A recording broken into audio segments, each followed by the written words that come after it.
Welcome back to another episode of Building Enablement, a web series where we talk to enablement professionals and dive deep into the details on programs, trainings, events, basically anything that they want to highlight, what they did and how they did it. I'm Stephanie Middaugh and I run the enablement program at Divvy, a financial tech startup based here in the Utah area. And I'm super excited to have Natalie Baguley on today. So Natalie is actually kind of a neighbor with me too. She's located here in the Utah area. Natalie, how's it going? Great, Stephanie. I'm so happy to be on your show. I'm super excited to have you on. Natalie and I got to know each other over the course of the past year just because now we live in the same area, we play in the same spaces, which is fantastic.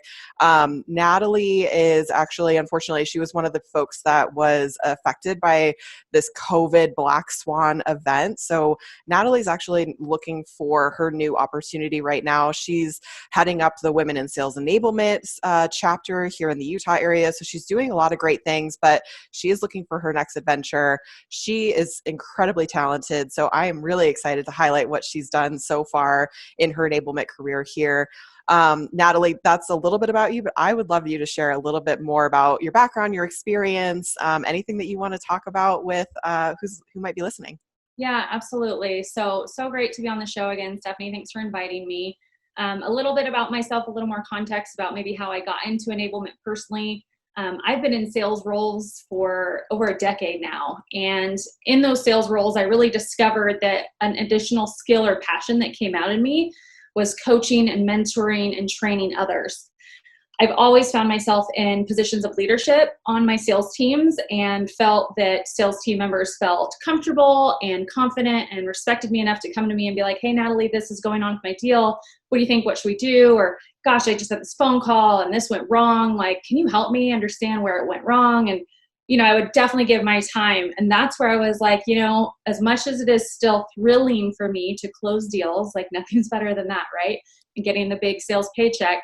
I actually enjoy more helping others succeed. That has become my number one passion in my professional life. And so I took a pivot. I was selling software here in Salt Lake City and took a pivot and took a position at my last company in sales operations and was very fortunate to join at the time when there was just 4 salespeople in that org and they were scaling and growing. And so when I left 18 months later, they were just at about 85 salespeople. Holy cow. Yeah.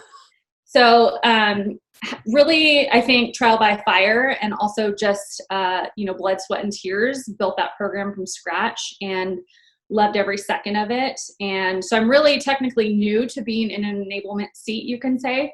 But I think, and I've said this to so many employers because I've had many, many interviews these last 5 months, but if you are not hiring an enablement professional who does not have some quota carrying sales experience, I think you are making a mistake.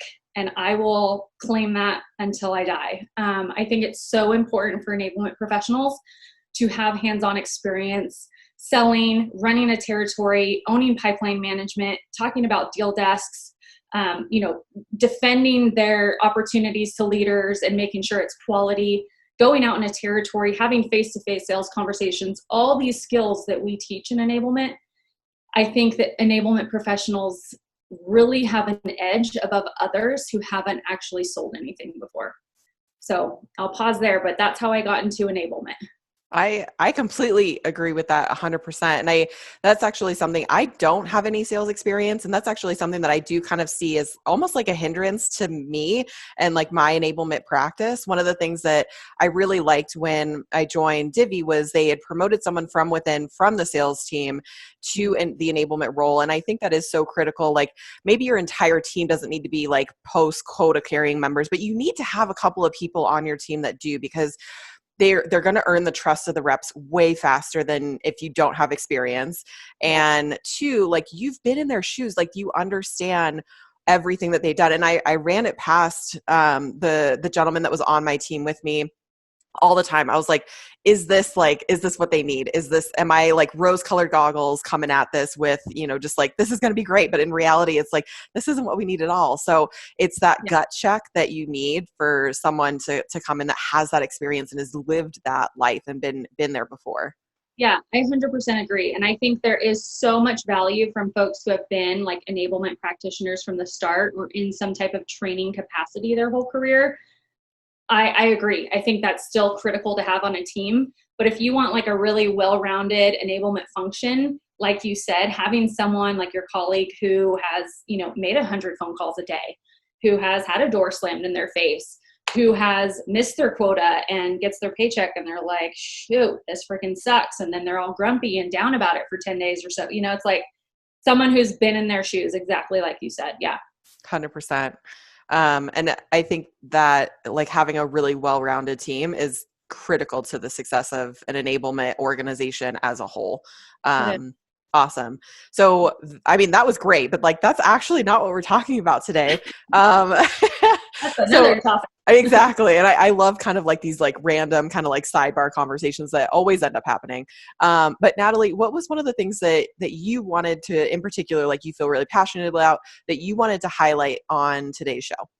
Yeah. So I am extremely passionate about new hire onboarding, especially at scaling and growing companies. So why am I passionate about this? Because as I mentioned before, when I started at Thumbtack, it was a super small, intimate sales team. No real processes or procedures put in place. The bar was set, but it was kind of like, it's a little gray, and people weren't really held to expectations at that point because there was only 4 of them. So when I was in a leadership meeting late spring of last year, and I saw the growth plans at my company to scale the sales org 3 times the amount that we had, 4 times the amount, I kind of raised my hand and I was like, so how are we going to onboard these people? How are we going to retain them? How are we going to develop them past like 2 days of intro to our company orientation? And our leader at the time, he was like, those are good questions, Natalie. Like, what do you propose? I'm like, oh, well, let's put a fully blown sales enablement function out and let's develop new hire onboarding. So that's ultimately what I want to talk to you about today, is because I know that having a structured, standardized, cohort-based new hire onboarding program for sales professionals is critical to their success, especially in those first 90 days. Amen. This is that like the sliver of enablement that I too am like just so passionate about. If you don't get new hire onboarding right, like the rest of it is just, you're going to have an uphill battle to go up against. So I am really excited about this topic today. So let's go ahead and just dive right in. You touched a little bit about like what was existing, which was very little. Let's dive into the details a little bit on that. Like, can you give us an example, like a little bit of history on like what new hire onboarding looked like at your organization, and then exactly like maybe what you were tasked with, like overhauling it from like a leadership perspective, and then what was your viewpoint on it as well? Yeah. So before I took it over, it was run by a woman at my company who was, to be honest, wearing like 30 different hats in the sales ops team. So she would be tasked with like some coaching responsibilities, some training responsibilities, reporting, holding like roundtables between sales and success, kind of bridging the gap there, just like 100 hats. And so when it became like, oh, let's actually like do a little bit more with sales new hire onboarding before I started, that was given to her as well. And so she was pretty overwhelmed. In her defense, she was maxed out in terms of her responsibilities. And so she took the program that was being used for our customer support reps and kind of modified pieces of that and executed that as sales new hire onboarding. That was kind of the first half of 2019 at our organization. So when I took over for her in August of last year, I looked at this program. I looked at some of the success measurements she had in place, and having my sales background, this is exactly what I'm talking about. It was clear to me this was not a new hire onboarding program for salespeople. This was like a general orientation for our company that had nothing to do with selling skills or teaching them their role. So essentially, I had to retool the whole program. I had to have many meetings with managers to understand what their expectations were, how long I could have with reps. Do I get 5 days with reps in the classroom? Do I get 10 days with reps in the classroom? Back when we used to meet in person. Can they do some pre-work? Can they do some post-work? Like, what do I get? So having that open communication with managers was key to my success. Also having their support, which I think I didn't really have to sell them that much because like we've talked about, they trusted me because I was a seller before. So I had a lot of autonomy to build the program, get a few approvals, and then run with it. So that's kind of how I initially started my process to rehaul the whole program. And what were some of the things so when you came in, you mentioned that they already had some success metrics, that luckily there were only like 4 reps kind of there so far, which, I mean, that's a fantastic spot to come in when you're trying to build an onboarding program, because there's not a whole lot that you have to like fix right off the board. But Yeah. did you go to those existing reps and kind of get their feedback and ask maybe what was missing? Or did you what did those success metrics kind of look like for the existing people that were on the floor? Tell us a little bit about your dive into that. Yeah, so I pretty much was like a research student, I felt like at work, because I wasn't necessarily just taking all of my knowledge and putting it into a program. Like you said, it was also going to the existing reps. And by the time I started the new hire onboarding program formally for sales enablement, we had 15 reps at that time. So I was able to gather a little bit more data. I was able to listen to a lot more phone calls. I was able to have a lot more conversations to understand, like, hey, what do you think a good, value prop sounds like? Or you've been, killing your closes this week. Like, what's been working for you? What hasn't been? So yes, I absolutely went to reps who were on the team and I got their input. That mixed with some of just the internal knowledge I had from being a seller myself was what led the initial development of the program. Gotcha. That makes a lot of sense. And so when you were like building out this process, what was your thought process kind of going into it? What things were you trying to consider? I mean, onboarding, when you think about it, like at a high level, you're like, that's easy. It's fine. And it's very much that same approach that you mentioned. It's kind of like, oh, well, it's just a general orientation. But when you dive into what a true like sales onboarding should look like, there are so many pieces to cover, like customer journey, like buyer journey, personas, and then layer on top of that, like all of the processes, like internal processes that you have to navigate. What Yeah. was your thought process on how to cover all of these bases in order to make sure that you gave your sales reps a really good experience and set them up for success? Well, I'll tell you that the blunt, honest answer is I didn't get it right the first time. So when I kicked off new hire onboarding and the program to activation as it was last August, it wasn't that great. I learned a ton because I was like, ooh, that didn't land like I expected, or that sales rep is a really poor presenter. Or I would read a survey and from the new hire class, and they were like, man, I didn't learn anything. He just lectured at us this whole time. I would have loved to try it, on my own computer. And I'm like, so it took me about 3 iterations, and about halfway through last half where I was like, okay, I feel like I can say I'm nailing it now. Like, it's a lot better than it was. So it wasn't like a righted ship right off the bat. It was through a lot of trial and error. And I think, any new hire onboarding program has to be that way because product changes, pitches change, personas change, right? Like, cohorts change, focusing on who your audience is as much as who's coming into your new hire onboarding class. Like, for example, is it more green reps who have like maybe less than 2 years of experience? Is it reps that have like 5 to 7 years, right? Like, I would curtail that program based on the audience for sure. So it was a lot of trial and error because I didn't have, the fundamentals really there. It was, like I said, this customer support program that I was trying to turn into like a hardcore sales onboarding program. I love that you mentioned that it was trial and error because I ran into the exact same thing when I first started at Divvy. There was nothing really there. It was managers that were kind of doing this every single week with new hires that were coming on board.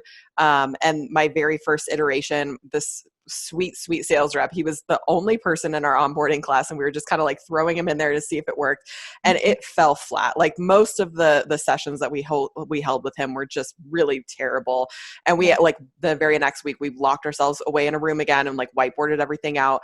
And I think that's an important thing to make sure that like enablement professionals understand, like, and leaders, anybody maybe like in leadership that understands, onboarding programs should, one, be consistently reiterated on based on feedback that you're getting. And 2, understand it's not going to be a slam dunk right off the bat. And Yes. it's okay if it falls flat on its face. Like, just reevaluate, come back to it, pivot, be open to changing and adjusting as needed. Yes, 100%. And, one of my best friends back in California is actually a high school teacher, and I pick her brain a lot. She has a master's in education and just really sharp, what she does in the classroom to reach all the different levels of learning that she has. And it's made me think about how we work as sales enablement professionals in, a classroom setting or, virtual instructor led. But, to your point, it's like, how do we be flexible yet rigid, right? So it's like, we have to stick to the program that we set forth, but we need to be able to measure it and take that feedback and be willing to change what's needed. So I think it's really important to think of ourselves as I think of myself as like an educator in some way. So I have this knowledge during the first 2 weeks that they're with the company, and I need to give that to them in the way that's best suited for their learning style. So it's a whole learning curve. And I think no teacher, no professional, great teacher would say like, oh, I get it right every year and I never change anything. I don't think that's the case. And I don't think that should be the case for us either. 100%. And I think too, one of the things, and we can maybe dive into this a little bit when we get into like maybe the meat and potatoes of it, a lot of what enablement professionals, I've done this myself, I know, is like you think to yourself, you ask your managers, how much time do I get with these new hire groups? And they're like, you get like 2 days or like 5 days or whatever it might be. And you're just like, okay, I literally need to cram everything into those 2 weeks. And one of the things that I found is like making sure that you set things up and you kind of build on that foundation, build a foundational level, then build kind of the sides. And then like, it's like a house when you're building a house, and make sure that, if you literally threw everything into a house right off the bat, it's going to be messed up. Like you're not going to get it right. But if you you take the time, you lay the foundation first, and then you build the sides, and then you do the inside and whatever, like that whole analogy, that's where you really get the retention and the exponential returns on like those new higher KPIs that you're finding. If you try and shove it all in like 1 week or 5 days, or like whatever you've got with them, it's going to be hard. Like build on that knowledge, like continuing to go forward. Right. I love that. I've never thought about it in terms of like a house analogy. But I really like that. I just got done. Like our house was just recently built, so I was here for the entire thing. So that's very top of mind for me, that particular analogy. So you did mention that you had a lot of support from the managers because you were kind of coming in from a sales role perspective. So they knew and they trusted you. Did you have to run this by any executives, like anybody maybe in like who you're reporting up to? How did you get maybe that executive or leadership buy-in from those folks? Yeah, so the highest level I had to run it by was just the director of sales. I'm not even sure, thinking back, I can't recall if he shared it with anyone above him, like our VP for the Salt Lake office, or anyone on our executive team back in San Francisco at headquarters. But I'll answer your question like this. So I think one of the key things when, organizations are looking to hire a sales enablement professional, have your salespeople be in on the hiring process, have them be a part of the interview process, because that is like starting the key or opening the gate to allowing them to feel like they have a say, they believe in this person, right? Like they were part of deciding if this sales enablement professional is worth their salt and can join your organization. And if they get that buy-in, it's only going to trickle down to their teams, and it helps us later on down the line, And so the director of sales was involved in my career from day one there. And so we had a great working relationship. So I was very fortunate to have him very involved, and then also the managers as well. I actually love that. I've never considered having reps involved in a sales enablement hire process. It makes so much sense though. Not only is it beneficial for the reps, to your point, that they get a voice in who's coming in to support them, it's also really beneficial from like an enablement perspective. If you're like on with a company and they kind of involve you, you can ask from an enablement perspective, what are you missing from the front lines? Like, what do you need help with? And you can get like that automatic like sight in to that. I love that idea. Yeah, and that's actually one of my favorite questions that I ask when I'm talking to organizations right now, interviewing for sales enablement roles. I say, what type of training and development have you received since you've been with XYZ company? what are you missing? It gives me a real eye into kind of how much that company or that organization values enablement and ongoing development of their sales team. That's fantastic. I love that approach. So with this program, with the onboarding program that you kind of rolled out, you mentioned that there had been some KPIs previously. Did you keep those same KPIs, or did you kind of adjust them as you needed? And then how did you go about measuring your results? Because I think every enablement professional that I've talked to has a different way of measuring new hire onboarding and like whether it's effective or not. How did you go about doing that? So they just had 2 KPIs when I took over the program, and it was time to sale. So we just looked at when they got to their first sale. Quality assurance score, that was the second one. So the quality assurance score at my previous organization, we audited their calls manually. When I first started, we didn't have a call listening software or call intelligence software until later. So we listened to calls manually, and we scored them based on like a scorecard. So did they follow the script? How was their tone? Did they ask for a close? Did they ask for the sale? Did they give any incorrect product information, or was it all accurate? So we were scoring the call. So those 2 things, their quality assurance score for calls, and then time to first sale.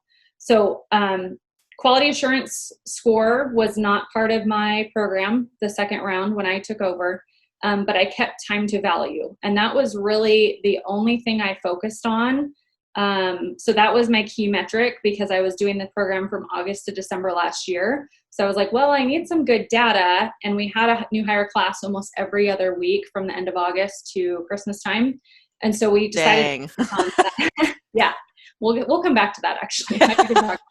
But so that was the metric that we agreed on with leadership to focus on, was just trying to see if we can improve this program with time to value, so time to first sale, and then actually time to second sale as well.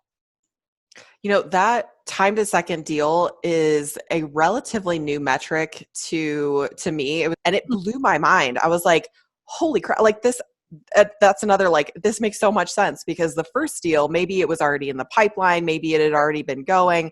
Time to second deal is really one of those ones where you can prove that, okay, the rep knows what they're doing now. Right. And like the shorter you can get that time between first deal and second deal, also like out of the water. Like that's a fantastic metric to measure. Yes. And from a salesperson's perspective, 100% that first deal is almost, like you said, one of those coincidences, or it's literally like beginner's luck, because they're so like pumped up and psyched, and they're almost just like diarrheaing on people on the phone about all the things they learn, and they happen to get a sale quickly. That's not super phenomenal or exceptional, but yes, I agree. Time to second sale is key. So this is a little bit off script, but I would love to dive in, because I'm always curious about how other enablement professionals, training development professionals structure their onboarding, like what they include, what they don't include, and like maybe how they go about it. If you're willing and able, I would love to talk about like the meat and potatoes of what your onboarding program looked like. What did you include? How did you keep people engaged? What were some of the presentation styles that you did? If you're willing, I would love to talk about that. Yeah, absolutely.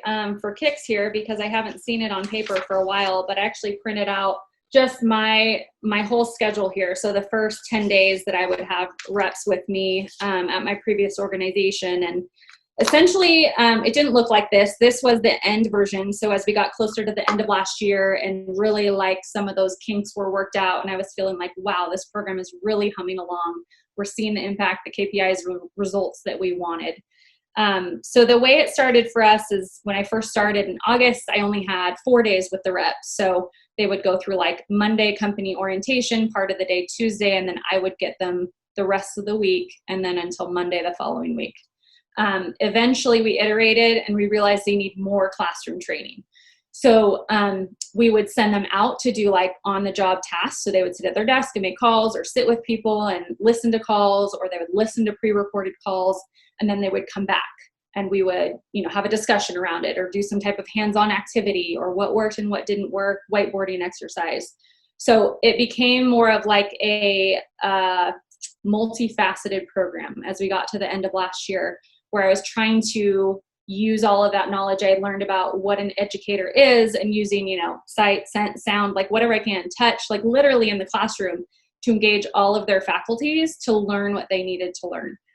So, I mean, it's a long answer to your question, Stephanie, but essentially each day kind of had a theme. That's how I did it at my previous organization.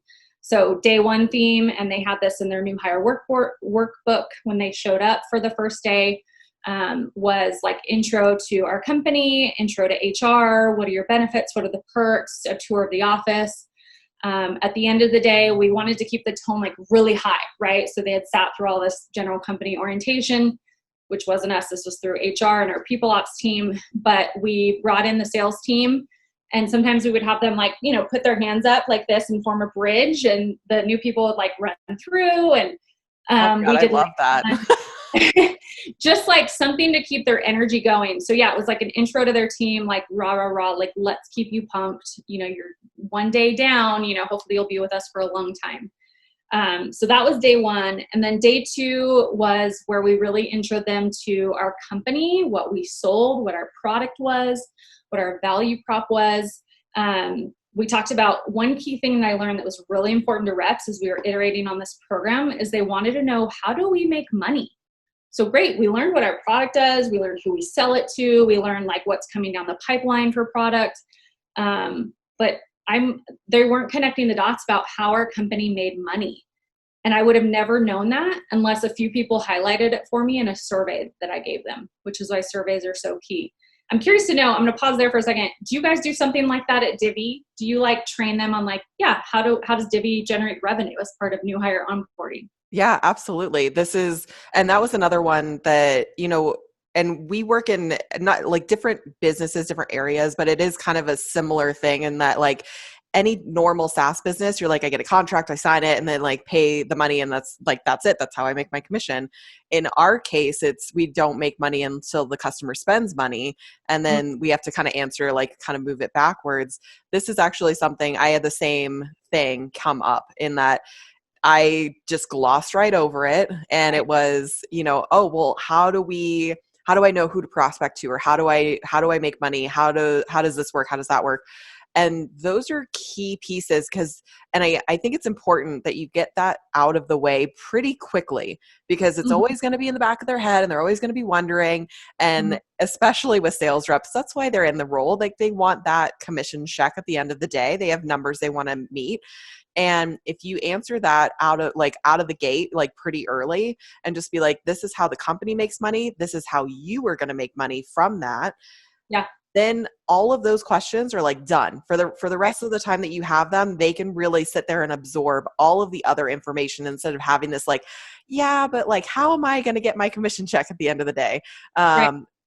So I agree, especially if it's not very obviously clear how your company gets ARR, like you need to explain that to them, especially if you've got very green reps. They need to understand the entire picture. Yes. Take it from a very, very foundational, like elementary level with them. Yes, I agree. So let me share my screen with you here, Stephanie, because I really want you all to see this program that I built out just in terms of, you know, the content on paper here. I love diving into this stuff. Yeah. Perfect. So this was our master schedule. And like I said, this is what reps got when they showed up for day one. It was on their desk in this great little new hire workbook we put together. And you can kind of see here, you know, I really broke it down for them. I wanted them to feel like this was a true orientation to the company, to what we do, to their team, right? So it was very structured. They had little to no downtime, which I felt like was a key thing, which is one thing, Stephanie, that actually when I inherited the program from the other person, they had a lot of downtime, but they weren't asked to do anything in those in-between times. So for me, it was like if I was going to give them like 30 minutes, not a break, but like, you know, 30 minutes between this session and this session, I wanted it to be purposeful. But I'll come back to that. So you know, we had everything written down from like, you know, their break. And like I said, at the end of day one, it was meet with the leaders. It was very rah, rah, rah, like end on a high note. At the end of every day, I had a kind of like a recap with them. So this was like the best part too, because it was relationship building for me at the end. It wasn't scripted. I usually only had like 2 or 3 agenda items that I wanted to go over in this time. We kind of, decompressed the whole day and really talked about what was spoken to them, whether I was in the room or not, answered additional questions. So really just, that was our time where I kind of felt like I was bonding with the sales team. They also got to know me as an authority figure. And I think that respect was built like literally from day one because I knew what I was talking about, which was important. So moving on to day 2, that's where we dove into product. So like you said, I think doing this early is key. So, we talked about our story, which is, great. If your organization has an amazing story about why your company started, like that is magic, I think, for people who start at the organization, especially salespeople who are going to sell the product or sell that dream. So tell that to your reps when they start. We talked about our buyer persona, so our customer and pro journey. And then they did a bunch of meet the teams on this day. So they got to meet all the cross-functional teams that they were going to interact with. And these were just like 20 to 25 minute sessions where it would be like a simple little discussion or lecture intro to that team. So really short sessions. I called that speed date. We did the same thing. Yeah. And I had introed that at a previous company, and it was like an hour long for each of the teams. I was like, that is just so much. So when I came to Divvy, I actually called it like speed dating, and I gave each team 15 minutes tops with the reps. Yeah, I know. Cause it can be like overload and they're like, wait, what does product do? What does product marketing do? Like, yeah, you can get lost in that. And so from there, we started just some more the product functionalities for us. And then this was the first day. So this is something I strongly relied on that I loved, was a daily quiz here at the end of their day. So I used our LMS at the time, which was Lessonly. And I would, sit in the back of the classroom while other SMEs or presenters were going off, or I would look at the schedule and know what was covered that day. And I would quickly pop in some questions that came up throughout the day. And those questions could be about, what Jen shared during, what does the product marketing team do? Or it could be a question about, okay, we talked about who our target professionals are. Who are they? Like multiple choice. So some of them were short answer, some are multiple choice. These daily quizzes were anywhere from 8 to 10 questions, and they would take them less than 10 minutes to complete. And then they were free to go for their evening on their own personal time. But it allowed us the next day, as we kicked off day 3, to go over those quiz results, and they'd be like super pumped up. They'd be like, Natalie, what did I get? What did I get? And so we would review the questions like, on the projector. And it was really eye-opening to see like who was kind of comprehending what was covered that day, what was clearly talked about, and who maybe was a little bit behind the curve, or maybe I needed to pay a little special attention to. Even just one time, Stephanie, during those 4 months, we had one rep that was like, clearly something was happening between what was being taught to him and what was being retained. And it was a huge red flag that had to be addressed with management. But I was the one to surface that and be like, I think we need to have a conversation with this new hire. So really good tool there, doing daily quizzes. And I think too, from that perspective, if you're familiar at all with learning styles, and if you're not, and you're in charge of building an onboarding program, I would do some very basic research on this. The constant repetition is essential to retention. And so I love that so you've got presentations during the day, you're following up with a quiz to find out what they retained from, or what they got from that presentation. And then the next day, after they've had a chance to kind of like sleep on it, they come back and you're going over it again. These are key pieces to making sure, because if you just tell them once, it's gone. It's gone forever, especially if they're new hires. They're excited. They're going to absorb as much as they can. But honestly, unless you reinforce it pretty consistently, it's going to go in one ear and right out the other one. So that is essential to that piece. I love the like daily quiz thing. I'm going to steal that from you 100%. One of the things I learned in my very first enablement job, we did at the end of each day, everybody got like this really big Post-it note, and they would have little Post-it notes, and I would ask them to jot down what they took away. Like, what did they learn from that day? And then Yeah. at the end of the week, we would go through and like review everything that they learned, and I would have them retell it to me again. That way they like understood it. So not only was it kind of revisiting it, but it was revisiting it after several days. So it's like bringing it back up to the forefront of their mind. If you haven't viewed it yet, like Google the learning curve. It's like you can literally type that in and it'll show you. It's like you learn something and it automatically like drops off very drastically. Yeah. Doing this constant repetition is a key to making sure that brings it right back up to the forefront. Natalie, this is amazing. I love all of it. And I'm really giddy about it. I'm gonna look up the learning curve. That's awesome. I typically, in my speak to other partners, it's called the hammock.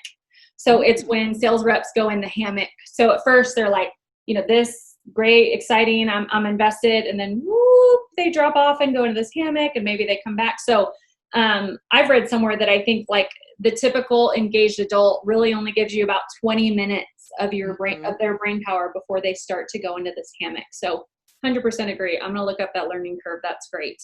It's a good one.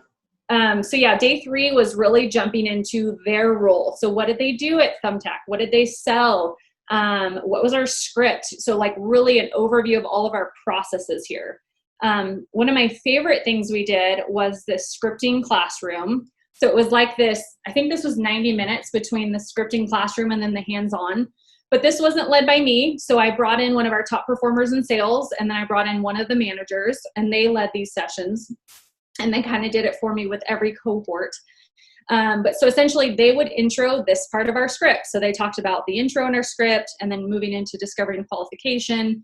We went through reading it on the script. We talk about objectives they might do. So it was very hands-on. There was a lot of role play. They would listen to excerpts from calls as well.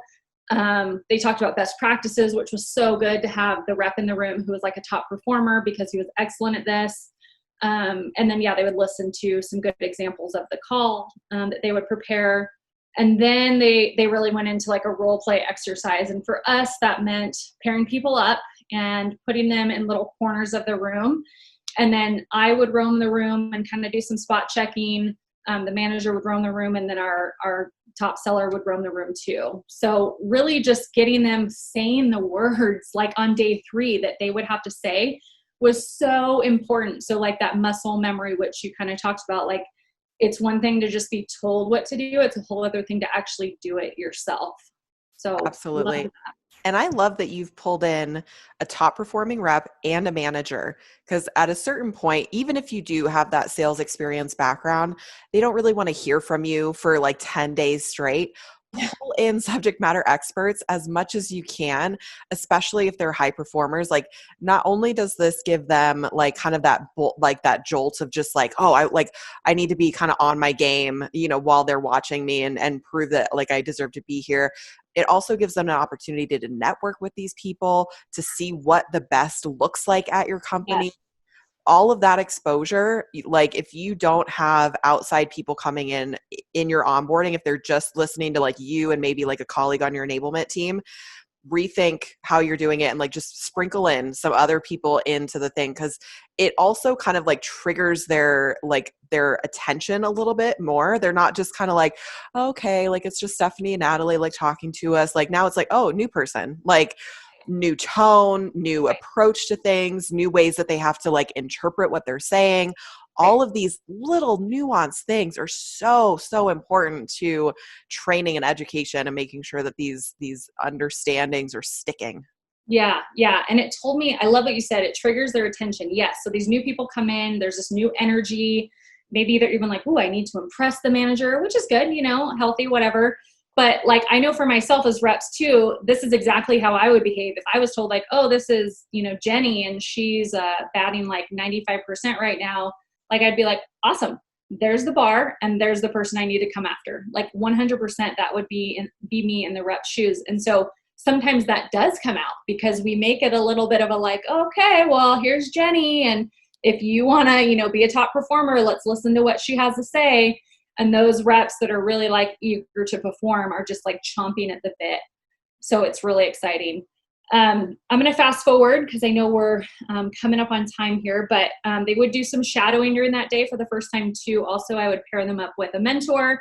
So someone on the sales floor who was performing well, not necessarily a lead or a manager, and they would sit with them. Day 4 would be a deeper dive into their role in the systems and processes. This was a hugely popular workshop that we did, led by one of our team leads.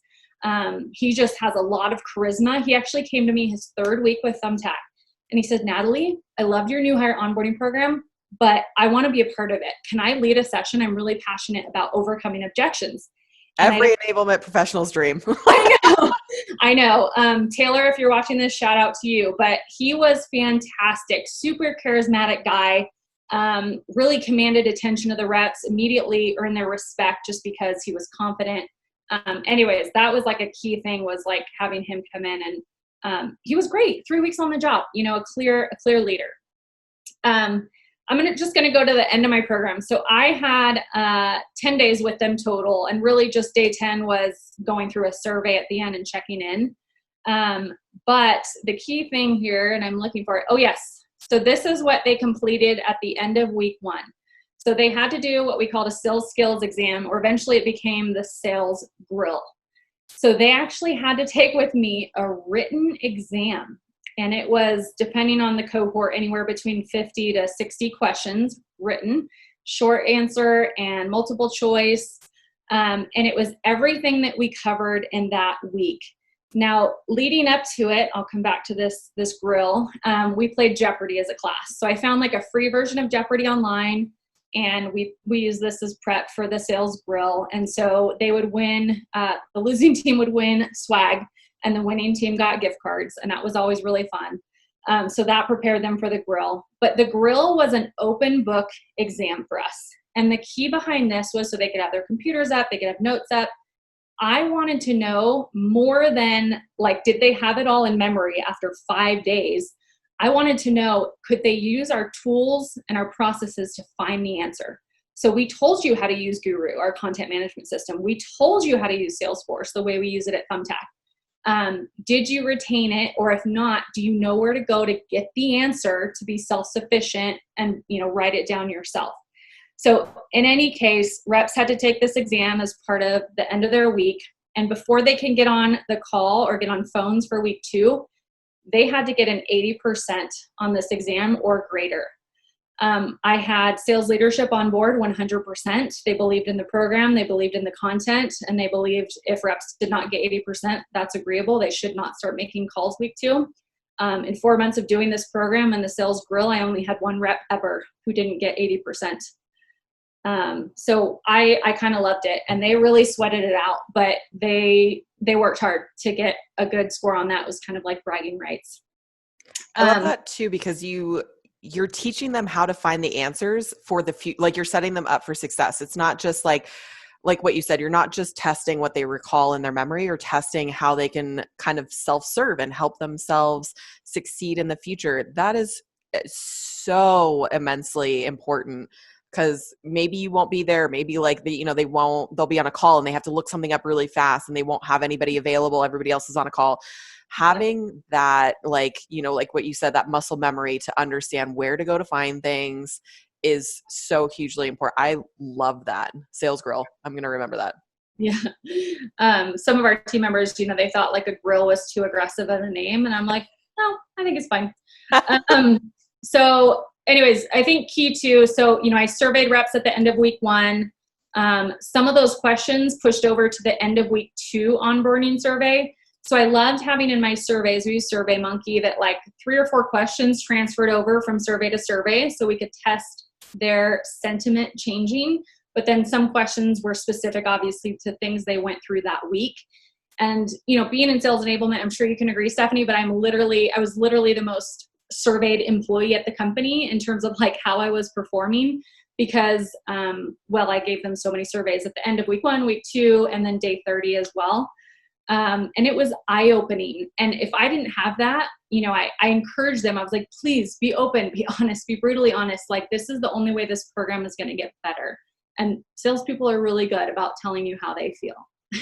And I think if you've built that trust with them, I said the exact same thing. Like, don't worry about hurting my feelings.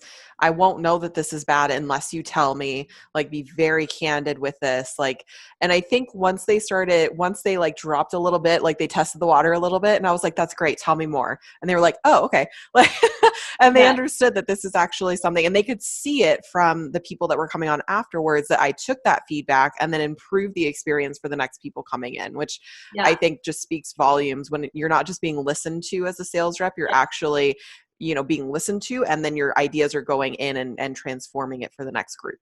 That's a trust builder for sure. For sure. Absolutely.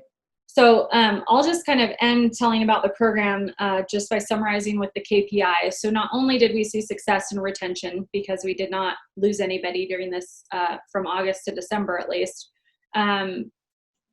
The time to value for their first sale when I first started in August, it was so Thumbtack had a super transactional sale. When I first started in August, it was just over 5 days. And then when we ended our program in December, so we put these 70 or so reps through this new hire onboarding program, it was just under 2 days. So it was a reduction in 50% for time to first sale. And then time to second sale went from just above 7 days to just under 3 days. Holy If cow. that isn't worth its money in salt, having a structured, standardized, cohort-based new hire onboarding program, like I don't know what is, but that was a storyteller at my organization for weeks to come. I was so grateful. Obviously, that got put in front of very high leadership, and everybody was very happy with the results. Natalie, that's amazing. I mean, I asked you, like, when we were prepping for this, like, what's something that you feel like you kicked ass on? Dude, Yeah. girl, you kicked ass on that. You should be so proud of those results. That's amazing. It was a lot of hard work. I felt like I lived in the classroom back then. I was there every day from like 8 until 6. I was grading quizzes sometimes at the end of the day.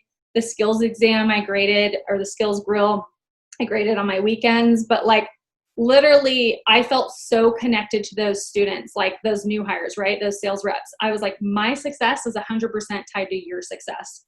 And with that attitude, I felt bonded to them immediately, which I think is something we don't talk about as much in sales enablement. It's so much like process and numbers and impact. But it's like, no, for me, it's always going to be about relationship building as well. Like I want to be in the trenches with sales reps. I want to be there right by their side, celebrating successes and, reviewing challenges, whatever it is I can do to help them succeed. I agree. That relationship building goes just so far and beyond. And that's, I think, one of the most rewarding parts of enablement for me is, especially if you're at maybe a dispersed company, seeing people at like a QBR or an SKO or whatever after months of not seeing them, and they've been through your onboarding class, and they just come up and they're like, "Oh my gosh, it's like your little kids if you're a teacher." It's Yeah. the same kind of feeling. I love that experience. Yeah.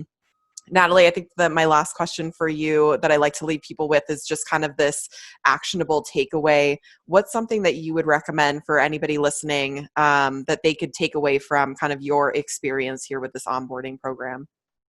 Yeah, I think, my number one takeaway would be make sure that you 100% build your program with a salesperson in mind. So just like salespeople do, we train them, we drill into them, never forget your audience, know who you're talking to, know their background, know their persona, know the industry.